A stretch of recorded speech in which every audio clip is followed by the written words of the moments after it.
Okay. All right, well, welcome everyone. This afternoon, it feels like early evening to me. Maybe I've been awake too long, but I was going to say good evening. But good afternoon, everyone. My name is Matt Jones, and welcome to this EPICS presentation, lecture, whatever you want to call it. Welcome, and I'm glad to have you here. This is a good turnout. So we're going to be talking about how people learn. And just to get started, I want to tell you just a couple things about me, and then a couple things about today. So things to know about me: I'm a PhD student here at Purdue in technology, leadership, and innovation. I actually have a background in K-12 education. I'm licensed as a tech ed K-12 instructor, also a certified trainer in creative problem solving, and this thing called strategic agility, which is a really fancy way of saying helping teams reach their strategic goals. So I've been doing that for a number of years. I'm married and I have two little girls. I have a almost 5-year-old, and I have an 18-month-old just ball of craziness. She's great. We just love her. And then I also I love learning about permaculture. It's just regenerative agriculture, grow food at your home. I think it's really cool. I love learning about it. So that's something I'm interested in learning about right now. So some things about today. It's going to be somewhat abstract at first, then we move it to the practical.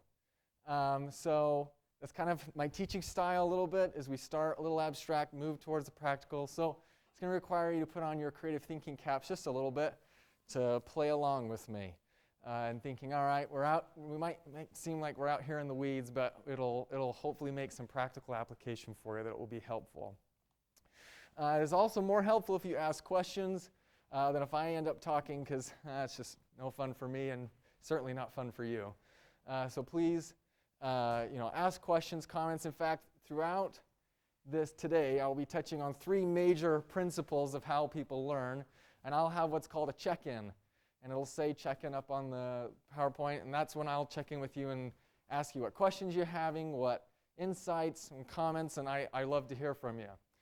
Because we're recording for the people at home and abroad, I guess, I have this microphone. So if you do want to comment or ask a question, don't be intimidated by the microphone. Just take it like you mean it and just really ask your question. Okay? It'll be great. And then last but not least, how can you use these principles now in your education? That's kind of the final overarching question, is how are you going to use these principles in your education? So as we go through, think about this question. I'll actually at the end ask you, and I'd love to hear kind of what you're thinking about how these principles of how people learn can be applied right now, either at Purdue or in the projects you're working on. So any questions before we get going about today? Okay, all right, we begin. So I'm going to take you back in time to a time we have hopefully no recollection of. This is imagination. We're going to imagine that we're in our mother's womb. We have not yet been born. It is warm. There's some muffled sounds. It's wet, but we don't know anything different. And this is how life starts for us as human beings. And then suddenly, it's actually not quite suddenly, but for PG purposes, it's suddenly we're born. And all of a sudden, we have our 5 senses engage. We hear voices, probably moms, that's familiar to us. Probably dads, that's familiar to us. We hear doctors' voices, nurses. We hear beepings and crashing sounds. We hear our own cry, probably for the first time. We start to smell things. We can smell mom. We can smell all kinds of things, the scratchy blanket they're wrapping me around in. We feel the scratchy blanket. We feel very cold. It is very cold. We left 98.6 degrees Fahrenheit, and now we're in some other Fahrenheit. And for me, it's like always below freezing in hospitals. I'm always cold in hospitals. So these poor little babies come out. It's cold. They feel latex gloves grabbing them. They're tasting. Eventually we'll get to mom's milk, but first it's probably like this plastic thing in my mouth, pulling out all this stuff. I'm tasting all kinds of things I didn't taste before. and I see, not very far, but I see Mom's face. And within, I think it's about an hour after birth, I am already clocking my eyes to people's faces, because that means something to me. So it's sensory overload as soon as we're born. And thank goodness we don't remember this traumatic experience. I remember when our second daughter was born, I was freaking out. I was like, what are you doing to this baby? She just came out and you're throwing her around. But so good thing she doesn't remember any of it. But as we grow older, we have these educational theorists that say, well, there's a couple of ways in which people learn. There's some learning styles, some learning styles. We might have preferences. Setting some disabilities aside, the majority of people, we're going to learn one of these three ways. There's visually, auditorily, and kinesthetic, right? I see it, I hear it, or I do it. And how many of you are familiar with these learning styles? Right? Raise your hand. Okay, most everyone. How many of you have actually identified with one of these before? Been like, sorry, I'm a visual learner. This is not going to be fun because I'm a visual learner, right? Probably heard that.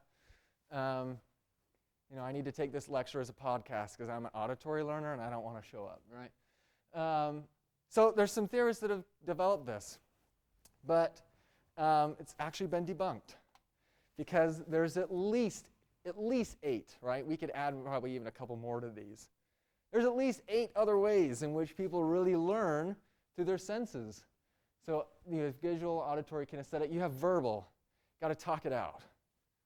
Got to talk out my problem to help me solve my problem. There's olfactory, right? Smell. Smell is a really powerful learning tool. On a date, good breath, bad breath, I know immediately, right? Say script, we've got to write it down. There's a lot of research that backs up that when we actually physically write something down, even beyond typing it, right? Actually writing it down helps us learn a little bit better and remember things much, much better. We have tactile learning. This isn't just doing it, this is actually touching it, building it, making it, getting your hands on it. And then spatial learning. This is drawing things out. This is your Sherlock Holmes with your yarn and your thread, and this is getting things in diagrams and kind of drawing things out. I think what the research is showing and what is true from our own experience is that we learn through all of these ways in various capacities. And the best learning environments, the best learning experiences draw on as many of these as you can. If you think, and also they're just more enjoyable, right? Disneyland. I think Disneyland takes the cake. It's got all 8. I can't think of anything up there that Disneyland doesn't do. And we love it because it plays to all of them. I think about a lecture in my undergraduate degree where I went to a science lecture. I think I was using maybe 1 or 2. Right? It's pretty low, and it was pretty boring. And I'm not saying we need to have sensory overload all the time to be enjoyable, but you can see the difference that depending on where I'm learning and what I'm experiencing, I want more of my senses to be engaged, and I'm going to remember it more. It's going to be more of an impactful experience. So let me tell you a story, and then we'll move on. But I had an electronics professor. He was brilliant. Because he actually asked the question, what are all the ways in which I can help my undergraduate students in this Electronics 101 class learn about circuits, and particularly capacitors. And so he said, well, what we're going to do is so he went up, he drew a picture of a capacitor, and he told us a little bit about how it worked. And he said, now go to your stations and get on your breadboards and set up your capacitors, and we'll go from there. We're like, okay. So we go to our stations, and we set up, and we put our capacitors in, and within just a few seconds, we heard this popping sound. Pop, pop, pop, and then this like smoke, and then this smell, right? Capacitor's been overloaded. And he says, all right, stop. What's going on? And we're like, I don't know, we just blew up the capacitors. We're all kind of freaking out about it. And he says, well, let's talk about that. So he goes back to the board, and he reviews capacitors with us, and he talks about, then he says, now we're going to talk about resistors and why you need one. And I have never forgotten that lesson, because I can smell that capacitor smoke. It's got a particular little smell to it. You can hear that pop. And I'll tell you what, in the next 4 years, nobody blew a capacitor, because we had olfactory, there was some tactile, there was even some kinesthetic, and there was definitely auditory. We heard those pops. And some of those kids, you know, they saw some, I don't know, I assume they saw a little flash or something, but there was something happening. They got to see that. There was a lot of senses that went into just teaching us about capacitors. He could have just lectured us about capacitors. He could have just told us. We could have just read about it in a textbook. There was no textbook for the class. There was come and learn and fail and smell the stinky smoke. And it was great. We never forgot it. So, principle number 1 is we learn and experience the world through our senses. We do it when we're first brand new to the world. When we come crashing into Earth, this is how we experience it, through our senses. And we can continue to learn with our senses throughout. So, that's the most time I'll be talking to this whole thing. My first check-in.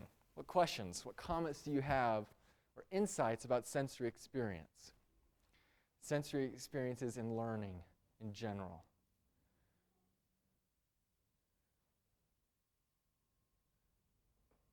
Okay, let me ask this question.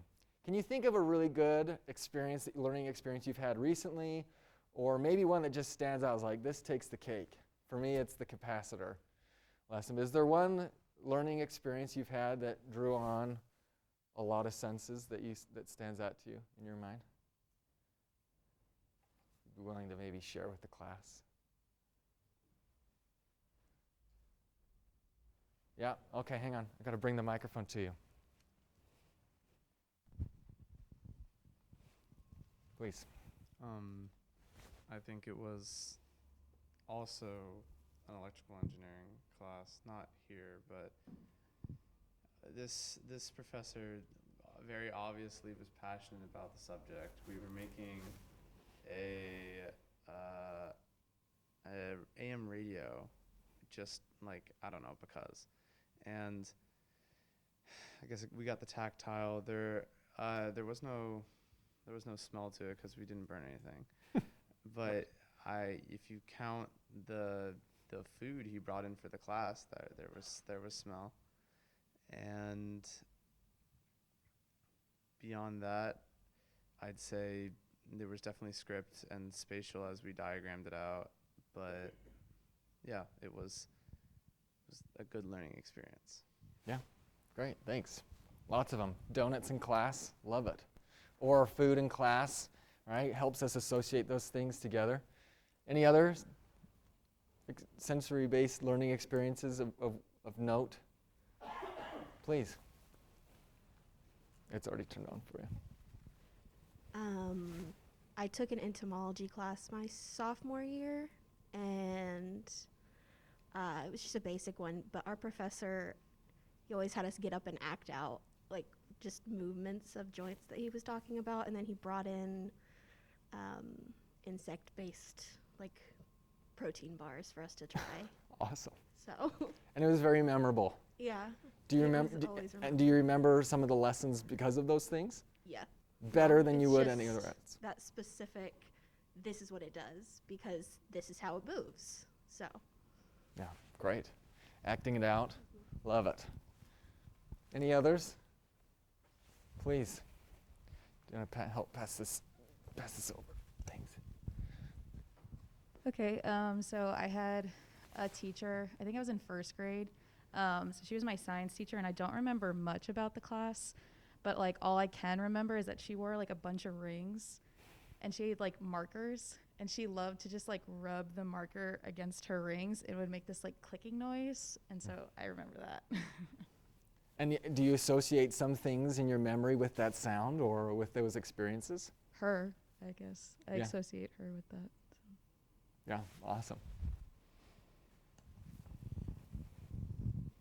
Yeah, thanks. yeah, sometimes it's even unintentional sensory things that are involved that we bring into a classroom environment or a learning environment that help us. I've never tried this. I don't know why. It's actually quite brilliant. So I leave the challenge to you. I took a class in my undergrad about how to study. And one of the recommendations they gave was that if you have a hard time remembering things at test time, is to choose a flavor of gum per every class you're in. And then chew that gum when you're in class. So I don't know, cinnamon for, I don't know, psychology. So you chew your cinnamon flavored gum in psychology, and then you chew your cinnamon flavored gum when you study your notes.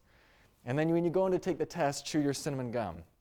And they said actually that, just the taste and that smell will be associated with that knowledge such that when you are sitting down to take the test, you'll remember it better.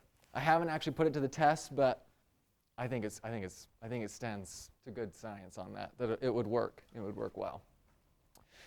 Okay, all right, so you should have white pieces of paper. You only need one. So I know there were a couple of people that slipped in the back. If you want to grab one from a neighbor, I think, so you're going to need one piece of paper for this. And you're going to take it the portrait style, and you're going to fold it longwise, or when I was, hot dog style is what we called it in elementary school. So if you just fold it portrait like so, yeah, hot dog style. Now you have two long columns.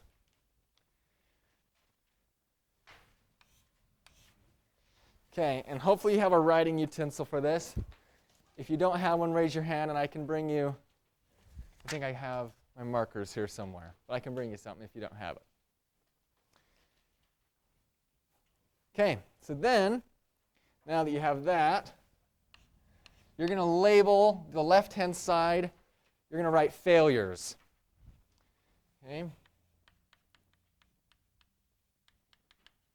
I know you probably can't see that very well, sorry. But yeah, you're going to write failures on the left-hand side. So, I am then going to give you like 3 or 4 minutes. What you're going to do is you're going to jot down as many failures you've experienced in your life as you can jot down. Now, you are not going to share this. No one is going to see this. So you can just, be as candid as you want to be about them, okay? But you're going to write down as many failures as you can. For example, I'll give you one from my own life. So earlier in last year, I was trying to make some decisions about my education and where my wife and our kids, where we were going to live.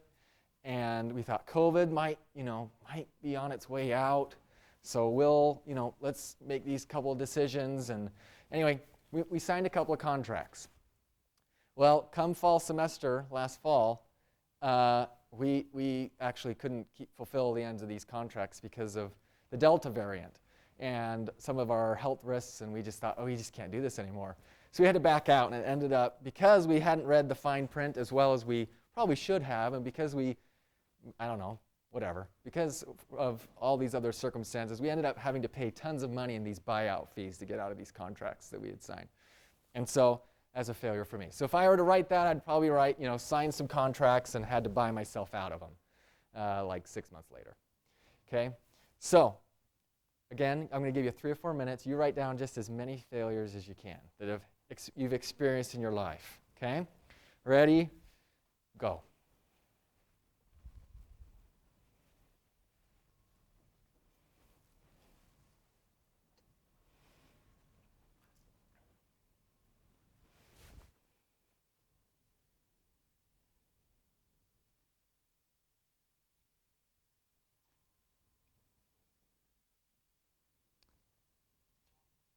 These could be academic failures, sport failures, relationship failures,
Okay, we'll give you about another minute or so.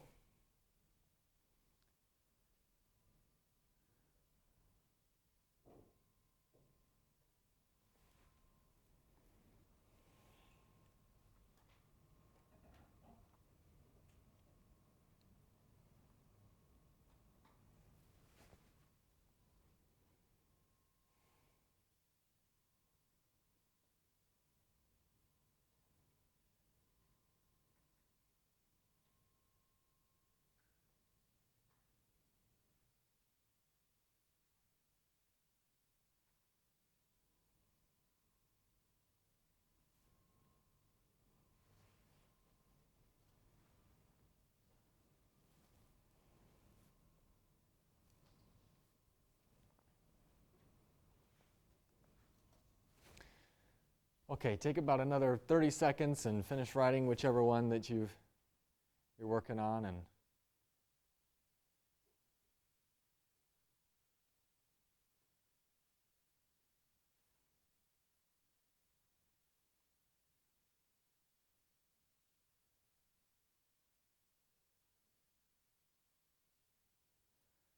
okay, all right.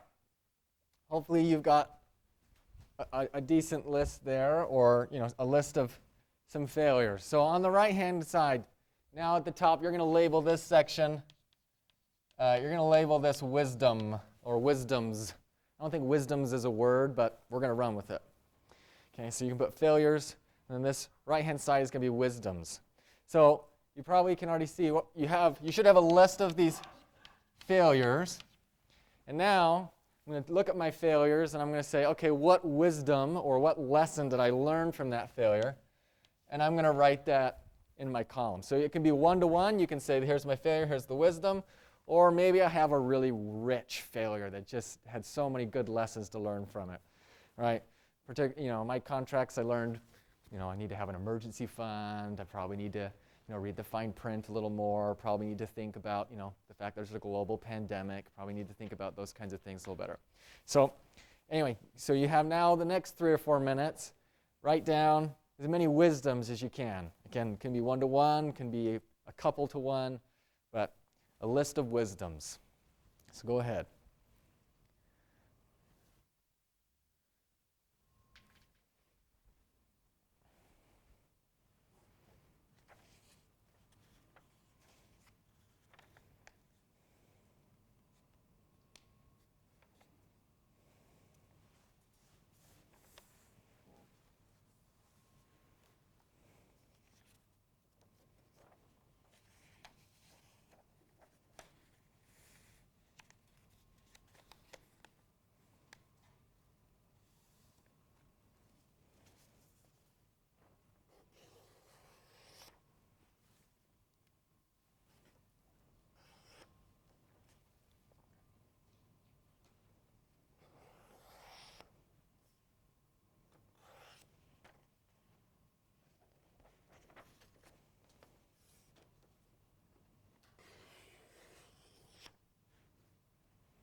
Okay, just about another minute.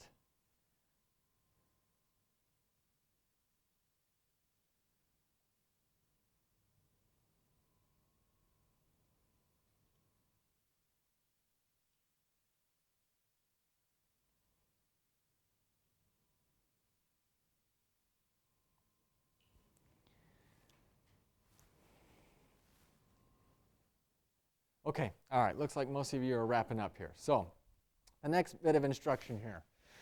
So, again, I promise you're not going to share any of your failures, but what in the people around you, so, kind of in clusters of groups of 3 or 4 or whatever it is, just the people around you, share one or two, one or two wisdoms that you've gained from some of these failures. Now, you don't share the failure, you just say the wisdom part. So all I would say is, I learned that I need to read the fine print before I sign my name on stuff.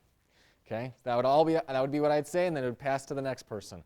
And you might want to share 1 or 2 per person as you go around. Okay? So go ahead, kind of find the people around you, groups of 3 or 4, and share some of the wisdoms that you've gained. So go ahead, I'll let you go to that.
Okay, so finish telling your wisdoms, and we'll come back here together. All right, I want to hear some wisdom. So what were some of a great wisdom that you heard in your discussions? I think we should, we want to hear a couple of these. So any great wisdom that you've heard you'd like to share? Yes, please. Something I learned this year actually is to not draft Saquon Barkley for fantasy football. It never ends well. Okay, all right, good lesson. Thank you for sharing. Other wisdoms? Oh, yeah, please. Just live every day to the fullest. Okay, live every day to the fullest. Great. Thank you. Other wisdoms? These are great. Study for your finals, even though you did well on the midterms. That's great. Great wisdom. I love it. It's a wisdom I share. Okay.